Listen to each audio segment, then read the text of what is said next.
റാഗി മുളപ്പിച്ച് പൊടിച്ചത്. ക്യാമറയിൽ നിന്ന് കാണിച്ചേരെ. ഇതെന്താ റാഗി മുളപ്പിച്ച് പൊടിച്ചത്.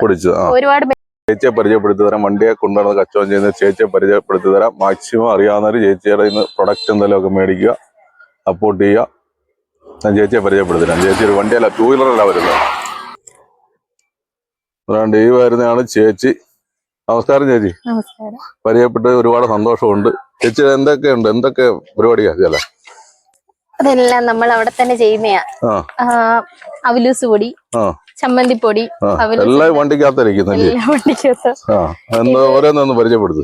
ഇത് മില്ലറ്റ് ആണ്, റാഗി മുളപ്പിച്ച് പൊടിച്ചത്. ക്യാമറയിൽ നിന്ന് കാണിച്ചേരെ. ഇതെന്താ റാഗി മുളപ്പിച്ച് പൊടിച്ചത്. ഒരുപാട് ബെനിഫിറ്റ് ഉള്ള സാധനമാണ്. ഷുഗർ ഉള്ളവർക്കും പിന്നെ വെയിറ്റ് ലൂസ് ചെയ്യുന്നവർക്കും. അതിന്റെ തന്നെ മില്ലറ്റിന്റെ തന്നെ വേറൊരു ഇതാണ്. ഇത് പേൾ മില്ലറ്റ്, കമ്പെന്ന് പറയും. ഇത് ഒന്നുകൂടി ഉണ്ട്. 3 ടൈപ്പ് മില്ലറ്റ് നമ്മുടെ കയ്യിലുള്ളത്. എല്ലാം വണ്ടിക്കകത്ത് തന്നെ ഉണ്ട്. ഇത് മണിച്ചോളം. ഇതിപ്പം ഇത് നമ്മള് ഷുഗർ ഉള്ളവരൊക്കെ കഴിക്കുകയാണെന്നുണ്ട്. ഷുഗർ ഈ നമ്മള് ചോറ് കഴിക്കുന്നതിനെക്കാട്ടി നല്ലതാണ്. ദോശ, പുട്ട്, കുറുക്ക് എങ്ങനെ വേണേലും കഴിക്കാം. കുഞ്ഞുങ്ങൾക്കും കൊടുക്കാം. പിന്നെ അവലൂസ് കൂടി. ഇതെല്ലാം നമ്മൾ അവിടെ തന്നെ ചെയ്യുന്നത്. ആർക്ക് വേണമെങ്കിലും അവിടെ വന്ന് കാണാം. പിന്നെ ചമ്മന്തിപ്പൊടി, തേങ്ങാ ചമ്മന്തിപ്പൊടി. ഇത് ഓർഡർ അനുസരിച്ച് കൊണ്ടു കൊടുക്കും. ഹോം ഡെലിവറി സപ്ലൈ ഉണ്ട്. പിന്നെ ചെമ്മീന്റെ ഉണക്ക ചെമ്മീൻ ചമ്മന്തിപ്പൊടി. പിന്നെ അവലൂസ് ഉണ്ട്. ഇതും ഇത് 250 ഗ്രാമിന്റെ പാക്കറ്റ്. ഇത് കയ്യിൽ ഇങ്ങനെ ഹോൾഡ് ചെയ്യാൻ ഇതായി. ഇത് പിന്നെ ഇതാണ് നമുക്ക് ഒരുപാട് സെല് ചെയ്ത് പോകുന്ന സാധനം, തീയലിന്റെ മിക്സാ. ഇത് 250 ഗ്രാമിന്റെ പാക്കറ്റാ. നമുക്കൊരു 4 കറിയൊക്കെ വെക്കാം. ഒന്നും ചെയ്യണ്ട. നമ്മള് പച്ചക്കറി വെന്ത് കഴിയുമ്പോഴത്തേക്ക് നമ്മുടെ ആവശ്യത്തിന് നല്ല തിക്കാണ് ഇതിന്റെ പേസ്റ്റ്. നമ്മൾ ആവശ്യത്തിന് ഒരു 2-3 സ്പൂൺ ഇടുക, വെള്ളം ഒഴിക്കുക, ഉണ്ടാക്കിയെടുക്കും. പിന്നെ ഇതിനകത്ത് വരുന്നത് ഉരുക്ക് വെളിച്ചെണ്ണ. ഇതും അവിടെ തന്നെ ചെയ്യുന്നതാ. ഇത് അത്യാവശ്യം നല്ല ടൈം എടുക്കുന്ന പ്രോസസ്സാ ഇതിന്റെ. ഇത് നമ്മൾ അവിടെ ചെയ്യുന്നത്. എല്ലാവർക്കും അവിടെ വന്നാൽ നിങ്ങൾക്കായാലും അവിടെ വന്ന് കയറിയ കാണാം. എല്ലാം പ്രോസസ് ചെയ്ത് നമുക്ക് അകത്ത് കാണാം. ഇതെല്ലാം നമ്മൾ അവിടെ തന്നെ ചെയ്തുകൊണ്ടിരുന്നത്. പിന്നെ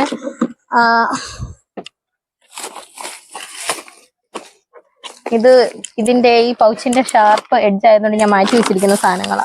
ഇത് മുളക് പൊടിയാ. നമ്മള് അവിടെ തന്നെ ഡ്രയറിനകത്ത് വെച്ച് കഴുകിയിട്ട് ഡ്രയറിനകത്ത് വെച്ച് ഉണക്കി പൊടിക്കുന്നത്.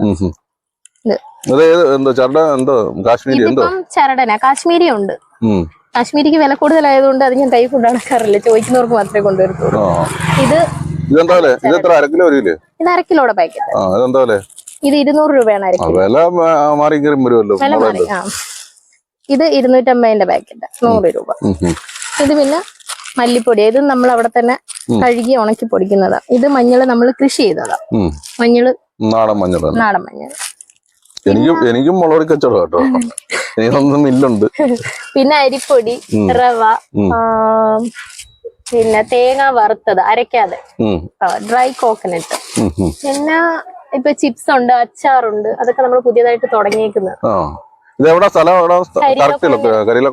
ജംഗ്ഷനിൽ നിന്ന് കിഴക്കോട്ട് വരുമ്പോ ഒരു 3 കട കഴിയുമ്പോ അത് പ്രാൺ ട്രേഡേഴ്സ്. നമ്മുടെ ഔട്ട്ലെറ്റ് അവിടെ തന്നെ സാധനങ്ങൾ സെല് ചെയ്യുന്നുണ്ട്. പിന്നെ കടകളിലേക്ക് സപ്ലൈ ഉണ്ട്. പിന്നെ വീടുകളിൽ കൊണ്ടുകൊടുക്കും. പിന്നെ ആർക്കെങ്കിലും വേണമെങ്കിൽ നമ്പർ വേണമെങ്കിൽ കൊടുത്തേട്ടെ. ആരെങ്കിലും ഓർഡർ ചെയ്ത് കഴിഞ്ഞാൽ വീട്ടിൽ കൊണ്ട് കൊടുക്കും. നമ്മുടെ ലൊക്കാലിറ്റിയിലല്ലേ? എത്ര കിലോമീറ്റർ വല്ലതും ഉണ്ടോ? ഞാൻ ഇവിടുന്ന് ഒരു ഡാണാപ്പടി വരെ, പടിഞ്ഞാറോട്ട് എവിടെ ആറാട്ടുപുഴ വരെയും പോകും. പിന്നെ ഓച്ചിറ വരെ, കിഴക്കോട്ട് കറ്റാനം വരെ ഉണ്ട് ഇപ്പൊ സപ്ലൈ. ഇപ്പൊ ഓൾറെഡി ചെയ്തോണ്ടിരിക്കുന്ന സ്ഥലങ്ങൾ ഇതൊക്കെ അല്ലേ? ഓർഡർ അനുസരിച്ച് 3 ദിവസം കറ്റാനം വരെയും പോകുന്നുണ്ട്. തിങ്കള്, ബുധന്, വെള്ളി 3 ദിവസങ്ങളിൽ കറ്റാനം വരെ സപ്ലൈ ഉണ്ട്. ബാക്കിയുള്ള ദിവസങ്ങളിൽ ഡാണാപ്പടി, കരുനാഗപ്പള്ളി, ഓച്ചിറ ആ ഒരു ഭാഗത്ത്, പിന്നെ പടിഞ്ഞാട്ട്. അങ്ങനെ പേര് പറഞ്ഞു 5 വീടും കരിയിലക്കുളം തന്നെയല്ലേ? എനിക്ക് ഇത് തന്നെ കേട്ടോ. എനിക്ക് മില്ലുണ്ട് സ്വന്തമായിട്ട്, പൊടിയുടെ സെയിലുണ്ട്. അവിടെ ഓരോ വീട്ടിലൊക്കെ ഉണ്ട്. ഞങ്ങൾ ആ ഏരിയയിലൊക്കെ ഒരുപാട് പേര് എന്റെ മേടിക്കുന്നുണ്ട്. അന്നേരം ചേച്ചിയുടെ ഇതൊക്കെ എല്ലാവർക്കും മനസ്സിലായി കാണുമെന്ന് വിചാരിക്കുന്നു. ലൊക്കേഷൻ മനസ്സിലായല്ലോ, കരിയിലക്കുളമാരോ ചേച്ചി അറിയാവുന്നവരോ നമ്പർ കൂടെ സ്ക്രീനിൽ കൊടുത്തേക്കാം. ഓർഡർ അനുസരിച്ച് ആവശ്യക്കാരുണ്ടെങ്കിൽ ആ നമ്പറിൽ വിളിച്ചാൽ മതി. വിളിച്ചു കഴിഞ്ഞാൽ വീട്ടിൽ ഓർഡർ അനുസരിച്ച് എത്തിച്ചേരും. മാക്സിമം സഹകരിക്കുക. നമ്മളെല്ലാവരും ജീവിക്കാൻ വേണ്ടി ഓരോരോ തൊഴിൽ ചെയ്യുന്നവരാ. നമ്മളെ കൊണ്ടാകുന്ന രീതിയിൽ സപ്പോർട്ട് ചെയ്യുക. ഓക്കെ പറഞ്ഞാൽ